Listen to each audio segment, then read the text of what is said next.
I'm Dr. John Plake, Chief Innovation Officer at American Bible Society and Editor-in-Chief of the State of the Bible Research Study.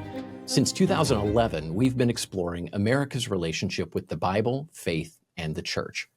And my guest today is Dr. Caitlin Long. Kate is a researcher with Harvard University's Human Flourishing Program, where she focuses on the intersection of religion and well-being. Prior to her current role, she served a postdoctoral fellowship at the Harvard T.H. Chan School of Public Health.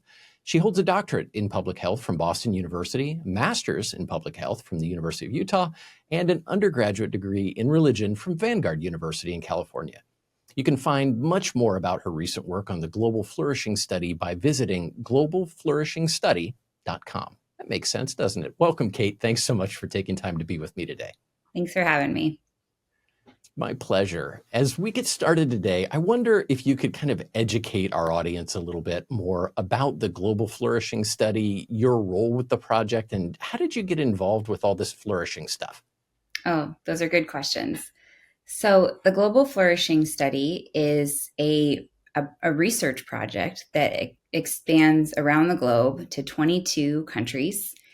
And it is trying to understand what leads to flourishing in people's lives, how they're flourishing today and over time, what leads to more meaningful, rich lives that are defined by a holistic well-being, not just a particular single indicator of well-being.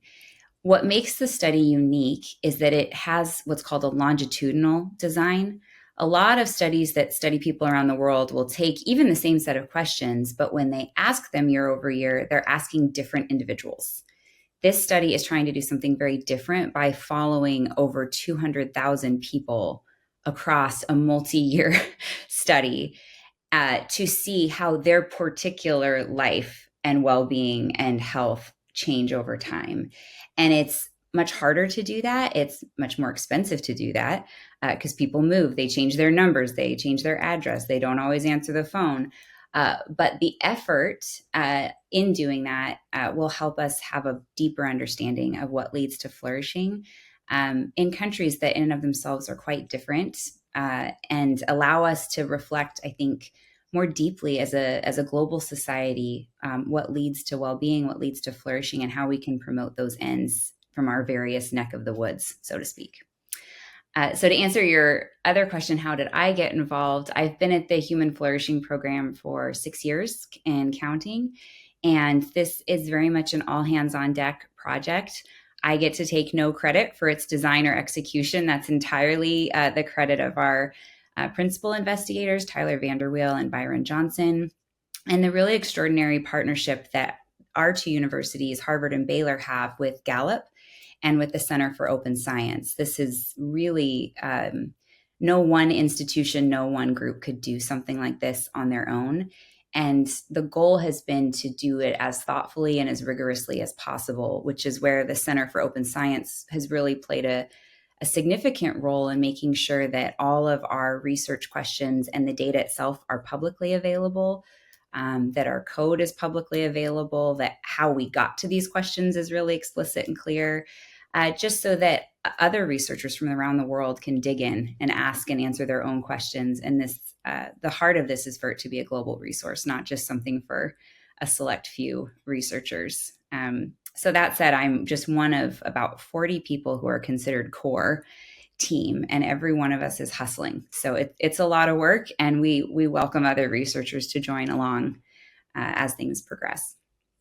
Well, it is an absolutely amazing study. Through our connection with both Tyler at Harvard and the team at Baylor University, we've kind of been able to be on the sidelines, maybe a little closer than most people at the development of the study. And Byron Johnson is a good friend of ours. And so it's been fun to see it come together. But what a monumental study it really is. And I know we've completed the first wave of the study, but as with longitudinal studies, it's going to have subsequent waves that are going to come along and allow researchers to do things that are pretty fancy, do things like time series causal inferences and all of that fun stuff that we like to talk about. But thank you for taking time to talk with us about this. My pleasure, truly. I'm honored to be here today. So you might wonder, why is the State of the Bible interested in human flourishing? And I think it really comes down to Jesus. is why we care about this. You know, he made this amazing statement in John 10:10. He said, "The thief comes only to steal and kill and destroy, but I have come that you might have life and have it to the full, or have it abundantly," or it's translated lots of different ways in English, but this fullness of life is what social science researchers refer to as well-being, or what the Flourishing program has referred to as human flourishing in its many dimensions. I think there are 6 of them currently that we look at quite frequently. Yeah. And you may know, if you've been following the State of the Bible project, that that American Bible Society and the State of the Bible researchers have been fortunate enough to provide U.S. national norming for the Human Flourishing Program since the year 2020. We did it quite by accident, but it has really been our honor to be a part of that. And our research has shown that flourishing and its component subscales, we can talk about those in a bit, they've each increased, let's say, 1 to 2% between 2024 and 2025. So not going down, going up slightly. And I'm just curious, Kate, from your perspective, closer to the research than I am, how does that finding compare with what you and your colleagues are seeing in flourishing across the United States? And do you have any thoughts on what's going on with trends in the United States and elsewhere? Yes. Well, I'll start by saying, really, your data has been a gift to us because we didn't have the kind of nationally representative data that ABS was able to procure and learn from. And 2020 is a doozy of a year to start to be a baseline of any kind. And so prior to that, we don't have a good sense using our scale of what flourishing look like. We have other wonderful measures of well-being or happiness or these other kinds of things. But I think across the board, many different data sources saw a very real dip in 2020, 2021 as the pandemic took its toll. And so the question that it will take longer to ask is, are we getting back to pre-pandemic levels of flourishing, or is this exceeding those levels? Or I think that the data will just take more time to unfold to really understand the nature of the trend. Do we wax and wane? What level of disruption or shock does it take collectively to see the scores go down? When you're looking at national data, it tends to kind of even out some of the extremes. So, you might have one part of the country that's really struggling, but on the whole, you see the trends be more stable over time. But COVID was unique in that it affected everyone, everywhere, in dimensions of life that we're still in some ways only beginning to understand. And so, just to comment that what you have found in your data seems right. It aligns with the other kind of uptick in other measures that we see. And the Global Flourishing Study will be another opportunity to see how those trends play out, both in the US and around the world. But as you say, we just are analyzing wave 1, moving to wave 2. So I would say that your national trend data still is some of the strongest that we have to look at how flourishing in the US is fluctuating over time. Yeah, there's some interesting data points that we've noticed. I think one of them that we actually jointly published with the Harvard Flourishing Program on back a few years ago, 2021, as I recall, was that we were seeing this thing called age-related monotonic variance in human flourishing, and published this kind of very wonky, research article about that. But basically, what that meant was that flourishing varied with age. The younger people were, the less likely they were to be flourishing, and then the older they got, the more likely they were to be flourishing. So there was the age-related resilience going on, but it was different than what we were seeing in a lot of the precedent literature. So people had been talking about well-being by other measures for a very long time, and they had suggested there was a U-shaped curve, which is where we get the idea of like a midlife crisis. When you're, when you're young and you feel, 10 feet tall and bulletproof, you're doing great. And then, life maybe doesn't turn out the way you'd like, and you have some adjustments to make. And then as you get older, your outlook gets a little bit stronger. And just this year, if you're looking at the State of the Bible report, look closely at close social relationships, because what we're noticing is the return, maybe, of that U-shaped curve. First time we've ever seen evidence of the U-shaped curve since 2020. And it could be that, we're still working out what it is to be flourishing after the COVID pandemic. Right. And if I'm right, that's among the absolute youngest cohort, right? That you saw that slight uptick in close social relationships. Yeah, this has been something. It's a complex thing to ponder because on the one hand, I'm thrilled. It's good news that age leads to more flourishing, and I think if you listen to like social cues, it's this kind of constant like fight against age and um, all of its decay. But really, there seems to be this beauty that unfolds in people's lives as they age. And we've seen this in the Global Flourishing Study too. The negative bent of that is that it seems to be at the cost of, or not at the cost of, but it's not being reflected in early age the way that it used to be. So that sense of possibility and the sense of hope one might have for the future and all that life may bring seems to be flattening out. But there too, it'll take time to understand, is that um, representative of a particular cohort who experienced and grew up in the world at a particular time? So is there going to be a resurgence as younger generations follow, or is this a peak and younger generations will kind of continue to do more poorly? That will just simply take time, but it is hopeful to see the youngest generations who are captured in these studies see some slight uptick in things like close social relationships and even religious participation or spiritual openness. There's more than one thing that the youngest seem to have at the moment that I think is cause for hope. Yeah, I agree. There's so many outside influences. We've talked about the COVID pandemic, but of course, there's Gen Z had really unprecedented access to technology early on in their lifetimes in a way that no other generation had before. And we Right. just don't know what's going on, except they just don't seem to be doing as well as we would have liked. And we all hope for great things for America's youngest adults and young people. Yeah. I want to kind of turn the page a little bit because you mentioned it just a minute ago. Ever since State of the Bible research team first started looking at human flourishing, we've seen this really strong connection between flourishing and scripture engagement. And Mm-hmm. I know that you've been researching human flourishing and spirituality and religion for several years. Yeah. How do you see our spiritual life impacting our flourishing as human beings? I think the spiritual life for many people indexes directly to some of the core dimensions of flourishing as we are measuring it, as you are measuring it. Things like meaning and purpose, in particular, and character and virtue are profoundly shaped and formed by one's spiritual view on the world. And so having a deep and kind of constant connection with those deeper reasons for living, for being, for serving, for loving, whatever it is, very understandably might underpin or strengthen one's overall flourishing score or their state of flourishing. But what's really interesting is that some of our research also points to the way that religion and spirituality underpin things that seem even a little bit less intuitive, like physical health or mental health. And of course, the Bible does talk about these things, but maybe not in like with the exclamation point we think of with the idea of like character and virtue.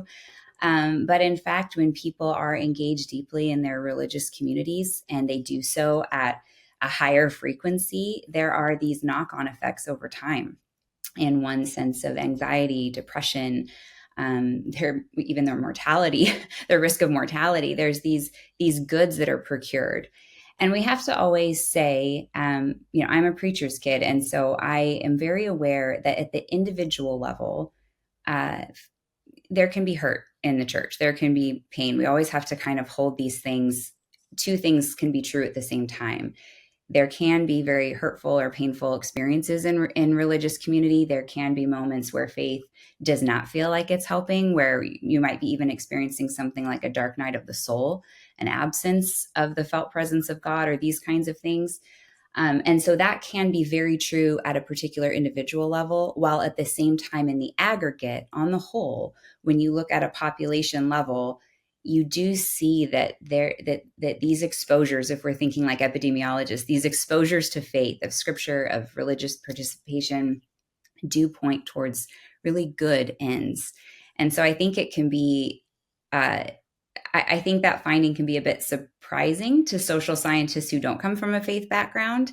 And it can be very encouraging for those who do, to say, okay, well, even if in a particular moment or a particular season of my life or in a particular congregational setting, it wasn't roses, these things still have a good that they are pointed towards, that are worthy of our time, of our attention, and of our spiritual engagement.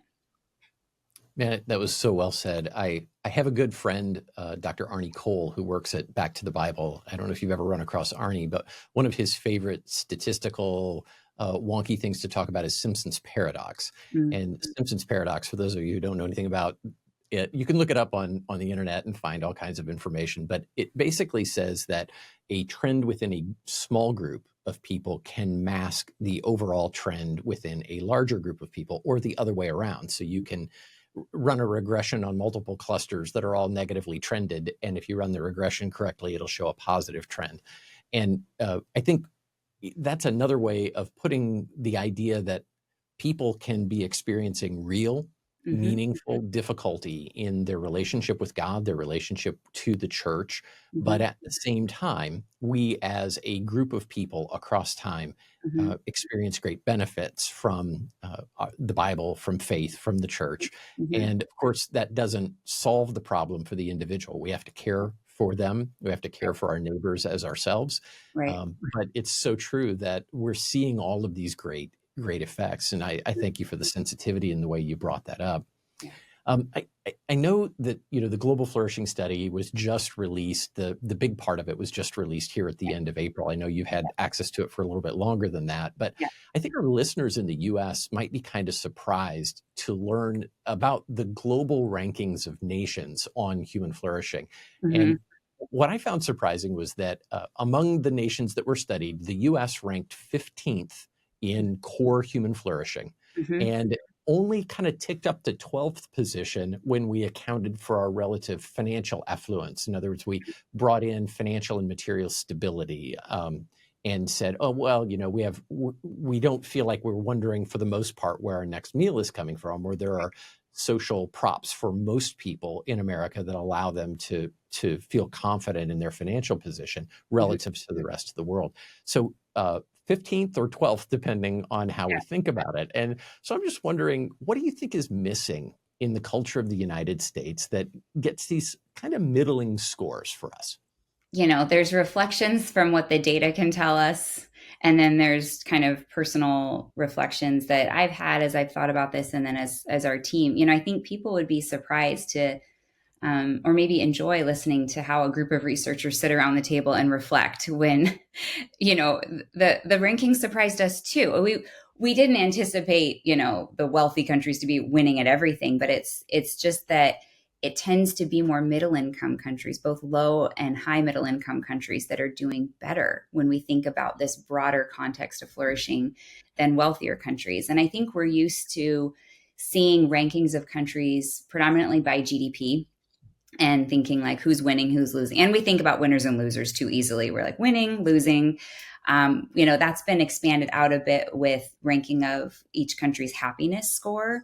And so, that's been around so long. You're just like, well, Scandinavia is happy and the rest of us are sad. Like you kind of have these default positions. And we imagined that our rankings were going to complicate that. And that has proven to be the case, that when you're considering this idea of happiness and life satisfaction alongside meaning and purpose and alongside close social relationships, you see middle income countries, lower middle income countries just having higher scores than wealthier countries, who very understandably have higher material stability and well-being. So I think for us, it's just, it's a point of pause to say that in the pursuit of economic growth and certain types of goods, there might also be a simultaneous loss of things like close social relationships or a sense of meaning and purpose that are not kind of like extras, nice to haves, but might actually be far more essential than we've thought about in a while. And I think it's a call for wealthier contexts to say, to pause and reflect, like, what are we missing in the pursuit of wealth? And I think in developing contexts, it's a pause to say, as you very rightly are trying to find more economic stability and kind of have more material goods, don't let go of the things that have held your community together for so long. These are real goods, and they matter at the level of economic goods in the same way. And I I tend to be a both and thinker, but it's like we got to hold this stuff together. And if we have to make choices, we should maybe take baby steps forward so we're not too quick to toss out the kinds of goods that might have been lost in wealthier contexts and that can be regained. I think there's some good news here that one who does not have meaning or purpose can find it. It's not like it's gone forever. Good luck. These are also goods. Close social relationships can be fostered. These are also actionable and I think beautiful aspects of the culture. So we'll be able to unpack it more in future ways. What kind of is leading to some of that variation in flourishing at the level of the particular domains and in the composite. But yeah, one of the kind of surprising things is that it is not the wealthy who win when it comes to overarching flourishing. I think that our readers, when they see this month's State of the Bible chapter, they're going to see those rankings very right at the beginning of the chapter. I just encourage you to, get the download. You can get it at stateofthebible.org. It's absolutely free. Download it and take a look at it. One of the things that stood out to me, and I wear glasses, right, and they color the way I see things, and they present the world to me in a certain way. And one of the kinds of glasses that I wear is the training that I've had. And in my academic career, I studied intercultural studies and missiology. Yeah. And I was really influenced by the late Dutch researcher who started working for IBM. His name was Geert Hofstede. His son, Geert-Jan Hofstede, is still teaching and kind of carries on that legacy. But he did some quantitative comparisons of cultures because he had access to all these people who worked for IBM in multiple countries, and they were in a lot of ways the same. They had roughly the same education, roughly the same income, roughly the same lots of things. But what was different about them was the country they were from. And one of those big differences was on this notion of individualism versus collectivism, or how do people in a society think about the self? Yeah. Is it an I self, like it's about me and I am by myself in the world in a way, or is it a we? Is it about my in group or my extended family or something like that? And one of the things I noticed, and I haven't done the research, haven't done a correlational study, but it looked to me like the highest ranking cohort of nations on human flourishing tended to have higher scores on collectivism, certainly than the United States. The United States has one of the lowest collectivism scores or highest individualism scores, depending on how you think about it. And I thought, close social relationships might be harder for individualistic cultures that are highly mobile, and they're trying to chase that GDP per capita number, but maybe not really staying closely connected with a group of people who knows them well and loves them throughout their lives. Yeah. Yeah, I think, the GFS broadly would align with that intuition. If you think about our top countries, Indonesia, Mexico, the Philippines, Israel, Nigeria, Argentina, these are places that have more of a collectivist impulse as opposed to an individualist impulse.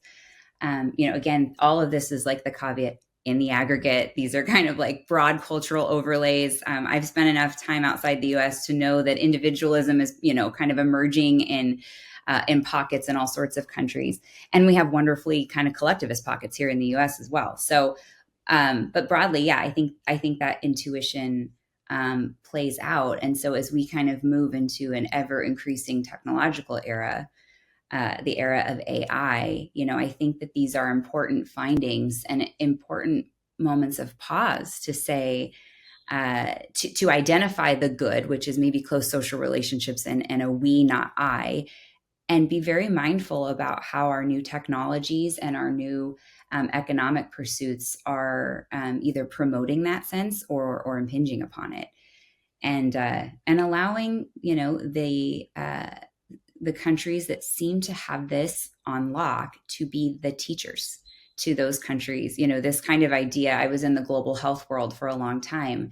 And one of the things I love so much is the idea of who gets to be the teacher and who gets to be the student on any one thing. And I think this is a real opportunity for more individualist societies to sit at the feet of more collectivist societies and say, tell us how you are doing this, and what have you not what have you not lost that we could maybe find again.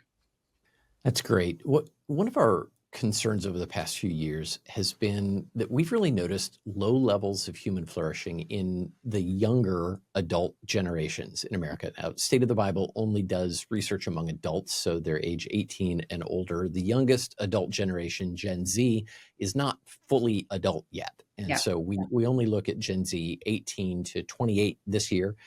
And then millennials pick up at 29 and go up from there.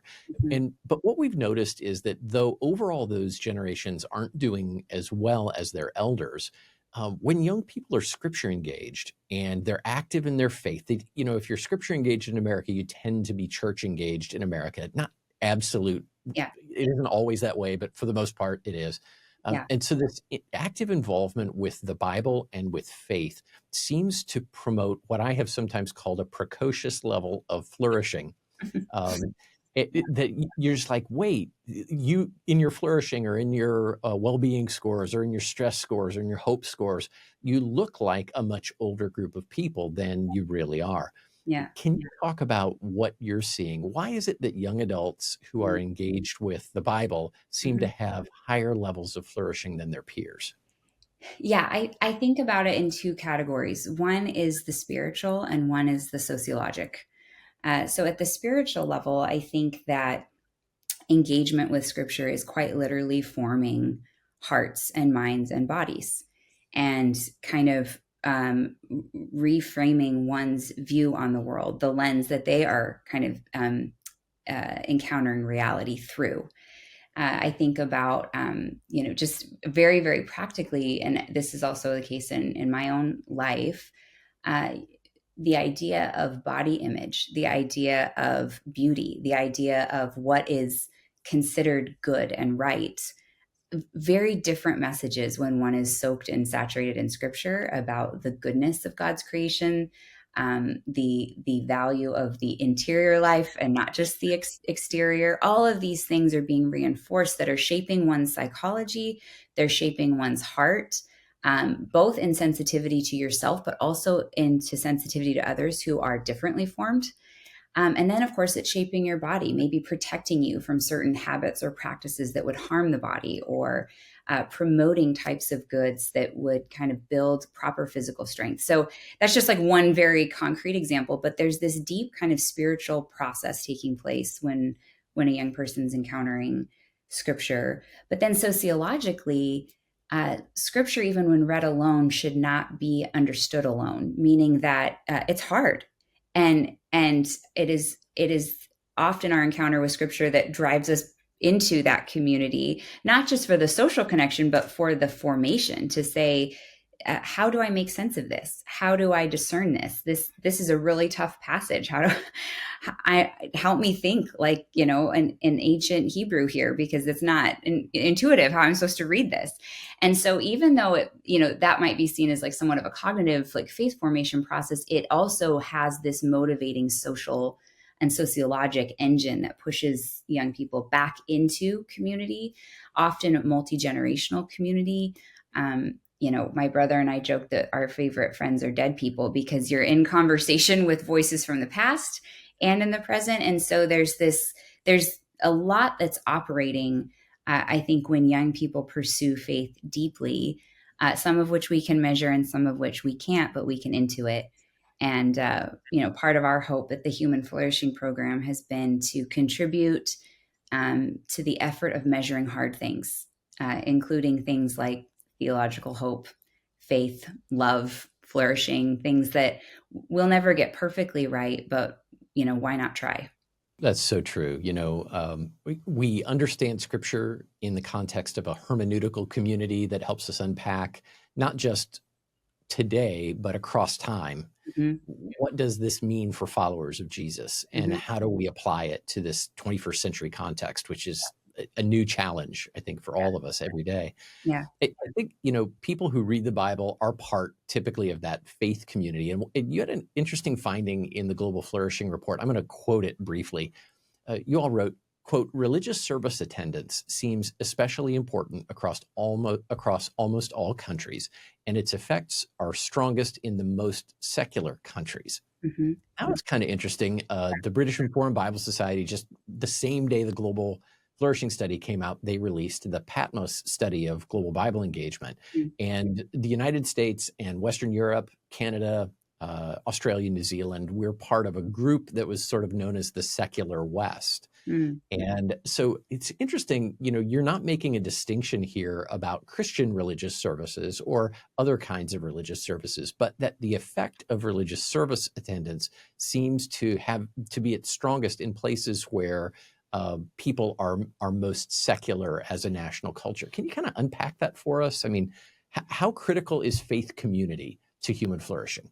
mm. Well, I think just to answer that last thing first, I think we're seeing that it is a very powerful ingredient to human flourishing. If we think about the different inputs of a person's life, those who participate in religious community uh, across contexts see higher flourishing scores. You made a really important caveat that this study is not a study of Christians around the world, though we can actually do an analysis of specific religions, and we're actually undertaking that as we speak. But this is religious participation across traditions, across contexts, across places. As we've parsed through that particular finding, we've talked a lot about the way that there's there are some countries that still have a predominantly religious culture. Like the religion still is kind of in the soil of the everyday. It's in the market, it's in the schools, it's in the government buildings.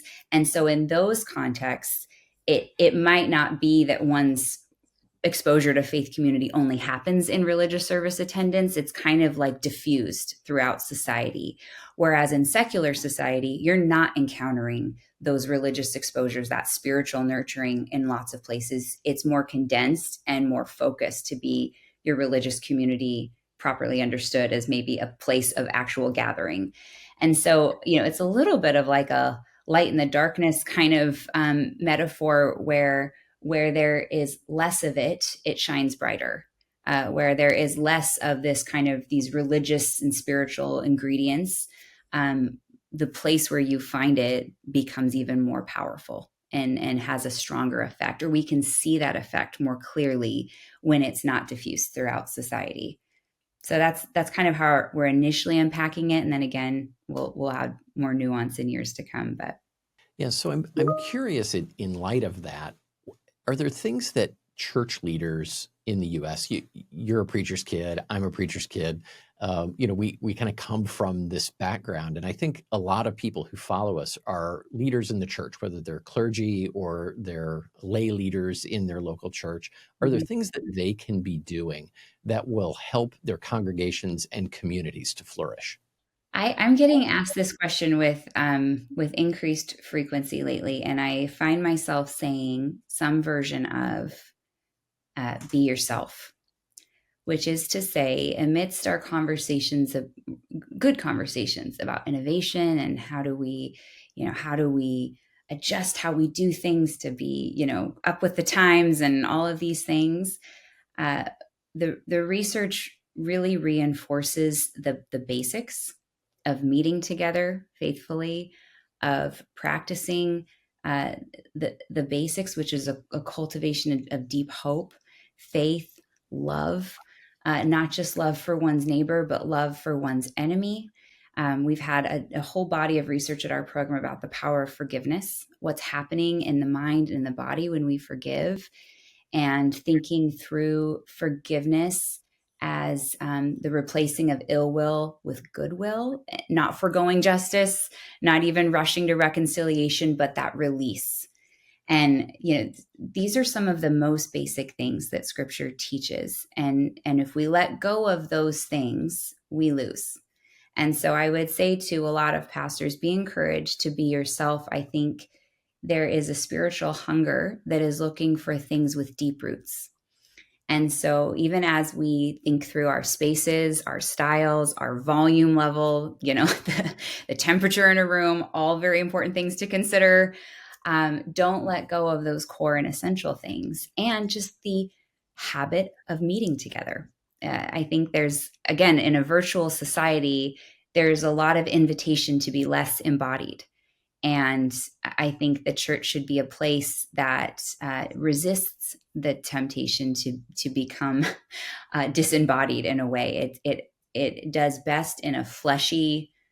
I would say I was joking last week, like stay sweaty, like get together, be in the same room, serve together, love your neighbors with your actual hands, with your actual feet, with your actual dollars. It's like I have not seen anything in the research that would make those things an option.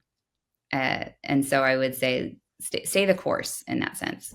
Yeah, I've been getting asked similar questions, and I know I find myself saying again and again some version of everybody needs four things. Everybody needs a Bible that you can read and understand, whatever language, whatever format, whatever it is that you can really dig into and hear God speaking to you through that word. Second, everybody needs a community of followers of Jesus, Mm-hmm. a healthy one, Yeah. preferably, because they're going to help you understand what God is saying, not only to you, but to us. Mm-hmm. Third, everybody needs a guide. Mm-hmm. We all get beyond over the tips of our skis sometimes, and we just need somebody who's been at it a little bit longer who can help us. And Yeah. then fourth, we all need a way to give back, Yeah. to kind of, like you said, stay sweaty, serving your community, Yeah. just being real people who love Jesus, but do that in community. Yes. So speaking of community, rough segue here, but you live in the San Francisco Bay Area and are joining us from there today, I believe. And we recently conducted a special edition of our State of the Bible research. It was focused on your neighbors in the San Francisco, Oakland, Fremont metropolitan statistical area. Mm-hmm. Say that 7 times fast. And we found that your neighbors are kind of, in many respects, what you would expect, right? They're younger than the average American. They're better educated than the average American. They're more affluent than the rest of the country. Thank God, because the cost of living is incredible. They experience also higher levels of stress than their neighbors. Mm-hmm. Their human flourishing average score is 6.8 compared to 7.1 for the rest of Americans their age. And there are just as many atheists as practicing Christians. That's not true anywhere else in the United States that I'm aware of. Both of those 12% in the Bay Area. And 42% of your neighbors have no religious affiliation. The percentage of people that we track as scripture engaged is in the single digits. It's 9%. Mm-hmm. So you kind of look at that. I shared these numbers with you before our conversation. And I just wonder, from a public health perspective, what's unique about the Bay Area that impacts its flourishing? It's a very good question. I know we're running up on time. I'll say this. Well, full disclosure, I love living in the Bay Area. And I've lived in different places in the US, but I've lived in places where Christianity is very much in the cultural waters and in places where it's not. And my personal preference is to live in places where it is not. Because at least among believers, a couple things happen when that's the case. One, within Christian community, it forces an uncommon unity between churches. You're just not in the majority. You can't be as picky. You just got to love each other because you're kind of working in the same direction and you got to cheer each other on. Secondly, there is something so powerful about seeing the gospel actually sound fresh, like actually not be a cultural assumption. It's wild what Christians are claiming to be true. Like, it is unbelievable what we're saying is true, and yet it is true.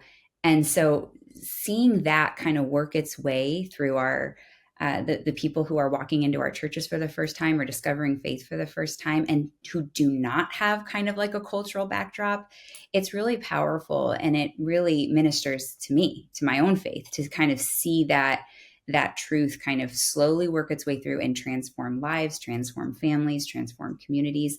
So I'm not actually answering as a public health person. I'm answering first as just a fellow believer, that I find it to be a place of great opportunity and great hope and great authenticity, in the sense that you get to the essentials of faith. Like, is this true or isn't it? Far more than, what kind of worship style does your church do? Like, those are just like not the first questions people are asking about faith. They want to know if you really think it's true. and if you behave like it's true. So again, where Christians are in the minority in this country and other countries, it matters a whole lot more how we act, how we treat each other, and how we treat our neighbors. And so in that sense, I find the Bay Area to be a really incredible place to live, full of people who are genuinely spiritually curious. And that's a beautiful place to work and live and serve. But I do think that the values of the Bay that are driven maybe more towards innovation, wealth, status, achievement. There's a lot of hustle here. There's a lot of dreaming here. You know, we have had this massive uh, shift with AI and all of its kind of attendant ripple effects. Um, that's enlivening to a degree, but I think it's also draining and can be dehumanizing. And the weight of what it means to live in the Bay Area, we're answering questions not just for ourselves, but for the world. We're making decisions that will have these like truly global implications. I think that really can also sit in the heart and mind of some of our tech leaders, our innovators, and then the many, many scores of people who are a part of those industries in some way or another. And so there again, I think that's probably adding to that sense, that crush that is maybe diminishing flourishing scores, but it creates a beautiful opportunity to care spiritually for people who are working in these industries and asking these big questions like, what does it mean to be human? What is a human being? How many friends ought we have? But more so, what is the nature of friendship? You know, these are fabulous questions, and these are the questions of the Bay. And I think the church has such a meaningful role to play in helping contribute to what the answers are. Yeah, I absolutely agree. I know we're getting tight on time, so I just want to wrap this up a little bit for our listeners and let you know that if you look at the Bay Area as a whole, you kind of see what you'd expect, especially if you're a Midwesterner like I am, and you haven't lived in the Bay Area. You see places as a caricature because you just don't know them that Yeah. well, which is unfortunate. But when we dug a little deeper into the data, what we actually found was that younger, that is below baby boomer, so like my age and younger, and I'm not that young, younger people who are residents of the Bay Area are actually more open Mhm. or as open to the gospel. They're curious. Yeah. They are engaging with the Bible. They're opening the Bible, reaching for it, all of those kinds of things, actually more than their peers across the United States. And so I think there is an opportunity and a hopefulness within the Bay Area that maybe doesn't extend to the oldest residents that were around in the 60s, or as an aggregate group. Mhm. But we don't give up on anybody, right? We want everyone to have an opportunity to know the Bible as it is, not just the Bible they think they know, to Mhm. know Jesus as he is, not just the Jesus they might have heard about, or the church as it is, rather than the church as a caricature. Just Mhm. like we want to know our neighbors like that. So I think there's some great opportunities coming our way. In the 2 or 3 minutes that we have left, Kate, I just want to give you the last word. Um, you're pulling on a lot of research. You have a lot of experience both inside and outside the church. And I'm just curious, what do you think pastors and church leaders should be focusing on today and in the days to come? You talked about the importance of authenticity. And Mhm. is there anything else that you just want to leave with us as we wrap up? Yeah, I two thoughts there. One is, one of the things I love about surveys is in many ways you're listening. You're listening to the voices of people in the aggregate that there's just no way to ask everyone these questions all the time. And so it's a practice of listening and discerning. And I think that same thing applies to modern ministry, really listening to the people that you are pastoring. What are their needs? What are their realities? And how can the church attend to that? And in some ways tuning out the noise of the things you think like what is your community needing? What do your people um, where are there places of struggle? Where are there places of joy and ministering deeply where you are? The other thing is to take a good look at the assets within your church. So I'm thinking about the small church of 50 to 60 people who are mostly gray hairs. I think there can be a little bit of hand wringing over that, like, oh, the church is declining, and what will happen when so and so dies? We'll all just scatter. And that's maybe true. But I also think of that as an enormous asset to have all of these older people of faith who have a lifetime of wisdom, who have at least enough mobility to get themselves to church on Sunday. How could that be a blessing to the young people in your community, to young families that are trying to figure out how to stay married and raise kids and just all of these things. So what might look like even something to feel sad about because you don't have the biggest, flashiest church, I'd say don't look at it that way. Look at it as a deep resource that can be a blessing in the world that you inhabit and that can help minister to the places of need and take that spiritual openness in a place like the Bay and dig into it. So those would be maybe my two things. That is absolutely awesome. Kate, thank you so much for your time with us today. My guest today has been Dr. Caitlin Long with Harvard University's Human Flourishing Program. You can learn more about her work by visiting globalflourishingstudy.com or by visiting hfh.fas.harvard.edu. And if that's too long for you, like it is for me, you can simply search Harvard and Human Flourishing Program from your favorite search engine. You will find them. You can learn more about the state of the Bible in America by visiting us at stateofthebible.org, and you can connect with American Bible Society at americanbible.org, or just look in the show notes. We'll have all of that teed up for you there. For the entire State of the Bible research team, I'm Dr. John Plake. Thank you, and God bless you.